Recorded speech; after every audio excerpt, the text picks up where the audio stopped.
संघर्ष इंसान को बहुत मजबूत बनाता है। चलिए आज एक छोटी सी स्टोरी से सुनते हैं। हम सभी अयोध्या के राजा रामचंद्र जी के बारे में जानते हैं, है ना।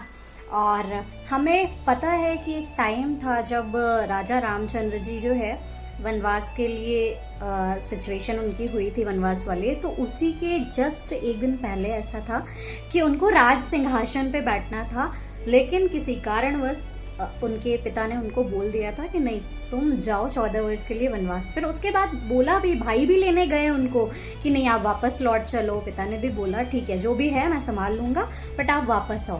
बट नहीं, उन्होंने अपने वर्ड्स जो बोले थे ना, इसीलिए पहले समय में ऐसा कहते थे प्राण जाए पर वचन न जाए, है ना। तो उनके वर्ड्स जो थे ना, दे वर एवरीथिंग फॉर देम, है ना। और मुझे ऐसा लगता है, और होप आप सभी को भी ये बात पता हो, अगर वो उस टाइम संघर्ष न करते, वो 14 वर्ष का time, 14 years, it was precious for him. अगर वो 14 साल नहीं होता तो जो हमारे राजा रामचंद्र जी थे, वो सिर्फ और सिर्फ अयोध्या के राजा रामचंद्र बन के रह जाते। क्या उन्हें भगवान की श्रेणी में रखा जाता? क्या उन्हें ईश्वर हम कह पाते? क्या हम उनकी पूजा कर पाते? शायद आंसर इज नो, कभी नहीं, है ना।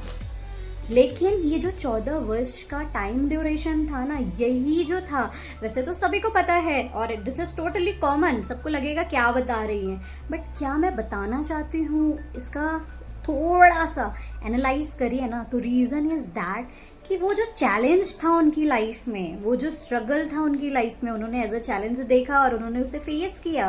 और अपनी लाइफ की छोटे छोटे चुनौतियों से हम एकदम परेशान हो जाते हैं and we just thought to give up, है ना। हम सोचते हैं कि गिव अप कर दो, बस अब मेरे को नहीं करना, this is end of life, है ना।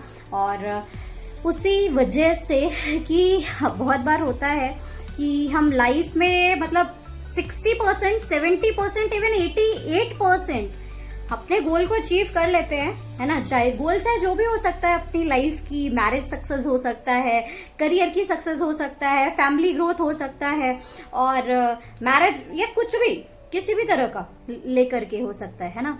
तो लेकिन हम 100% हमें गोल नहीं मिल पाता है because of that one point. वो होता है accept challenges and overcome that, है ना। और उस चुनौतियों को एक्सेप्ट करने के बाद हमें उस पर काम करना होता है और उस पर खरे उतरना होता है, जो शायद हम नहीं कर पाते हैं, है ना।